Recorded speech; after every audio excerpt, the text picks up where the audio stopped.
Well, that's not good, is it? Mailbag time again. Got this massive box. We'll do this one last. Some test gear in here. We'll open these small packages first, then we'll come down and we'll open this big package on the floor. I can't really open it on desk, it's a bit big. So as always, I'll put links down below if I can give you a link for something. We have some little bulbs, little grain of wheat bulbs, I suppose you could call them, 24 volt bulbs. So these are good for instrumentation, things like that. I got these because I needed some 24 volt bulbs on a piece of gear I was fixing, and I didn't really have what I needed. I had to make something work. Now I've got some. Yay. It's some more of these suckers. So I purchased a few different ones before, and these ones are 35mm across. The ones I showed before were 30mm across. Basically the same thing. This is very slightly bigger. You can slot it into a plate and then you can use that. You know, you can 3D print something and use it for that. If you want to mount something on a window or some other smooth surface. As I said in the previous video when I showed the other ones, I've had items where I needed to replace suction cups and I haven't had them. And it occurred to me not long ago that I should probably just go and buy some from AliExpress. So now I've got a bunch of them. So when I do need to replace one in future, I've got some.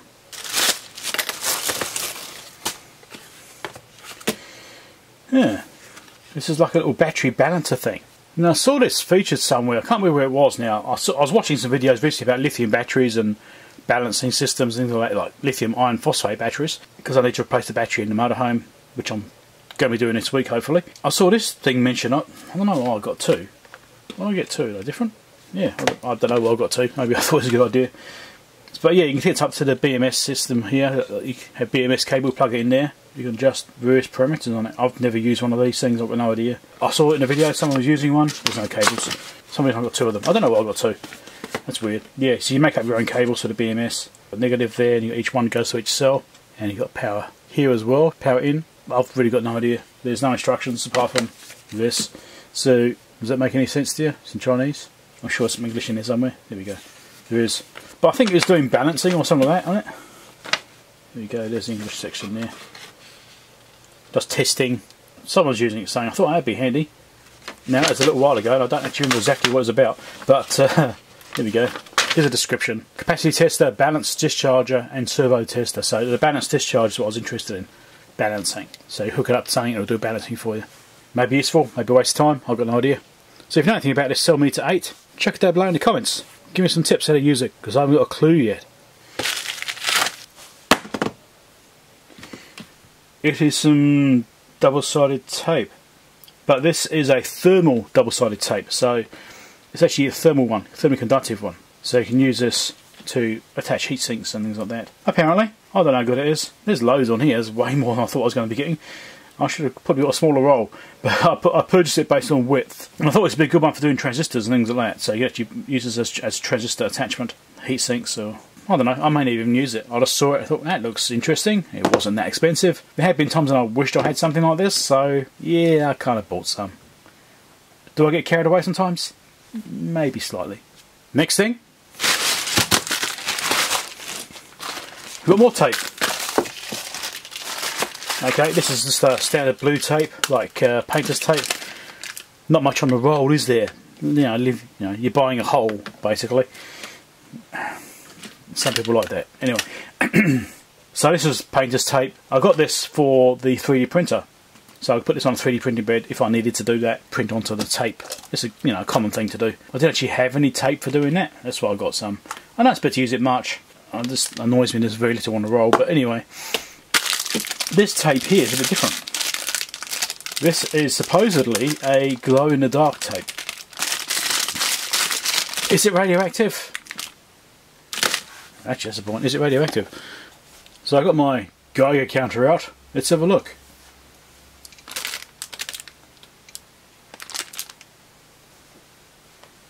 Put them both by it. Nothing horrendous happening, is there?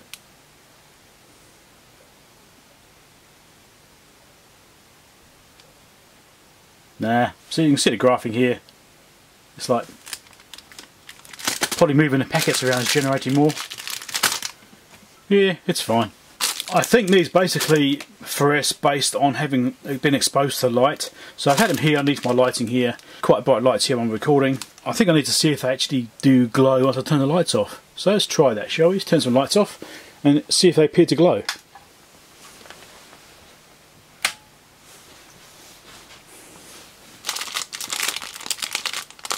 They do indeed appear to be glowing. They work. So the reason I got these is where I live, there's no lighting basically outside. It's a rural area, so there's no ambient lighting at night.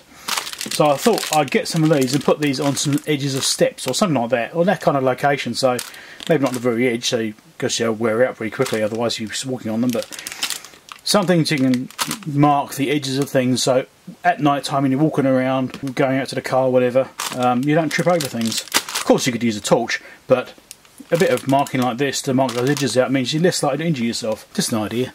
Right, now we need to go and do the big box on the floor. Yeah, it weighs quite a bit too. Right, here we go. Now you actually see it's been repacked, so it's been open for inspection at some point along its travels to me. This actually came from Ukraine. Gives you an idea, gives you a clue.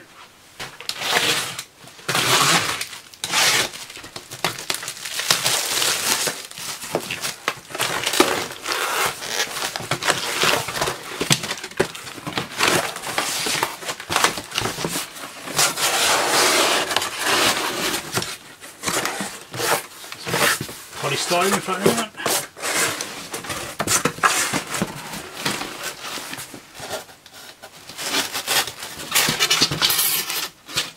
Well, I certainly have to try to pack it well. It's looking promising.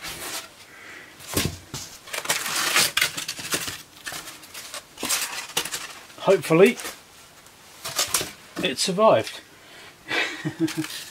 Well, kind of. I've got one broken handle here. The handle is not intact. That's a shame. But they've tried to protect it. Yeah, so it's probably just had a big whack on a corner during shipping. Someone's probably dropped it on a corner, and that's what's done that. We'll see. Right, let's keep trying to get it out.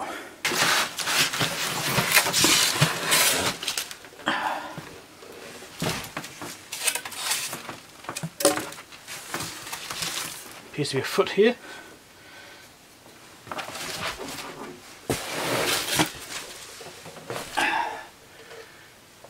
Yeah, the bottom of the chassis is all bent as well. It's been dropped on the bottom too.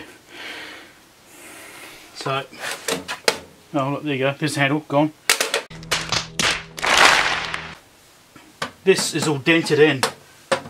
It's been dropped on the bottom as well. Banged on there. Awesome. I think that's just detached. I think that can go back on again. I don't think that's broken. But this will need to come off and be straightened out. This I can't do much about, unfortunately. Feels quite light, it's probably aluminium, so I can't weld that. Damage, it happens. So here's on the bench, upside down. This handle here is also bent, as you can see on camera here. This has also been given a hit. And there's dents here, there's actually impressions from the inside where this case has been pushed down hard. And it's all dented here, and these are all concaved. I'm sure I can take this panel off. Hopefully I can take this panel off and straighten it back out again and get that all nice again. I think we'll actually start off by doing it. We'll take this bottom panel off and have a look inside. Now you're probably asking what this is. Well, it's a capacitance standard. Actually, this knob here is bent as well. Yeah, that's bent as well. That's been hit. It behaves the same as the other one though. They go round and round. Yeah, so it's got indentations there, so it doesn't feel like it's damaged apart from being slightly bent off. It's probably bent the chassis a little bit. Bit of a shame.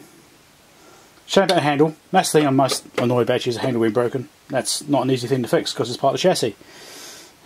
This I can probably straighten up. This I can definitely straighten up. Anyway, to answer what it's about, it's a capacitance standard.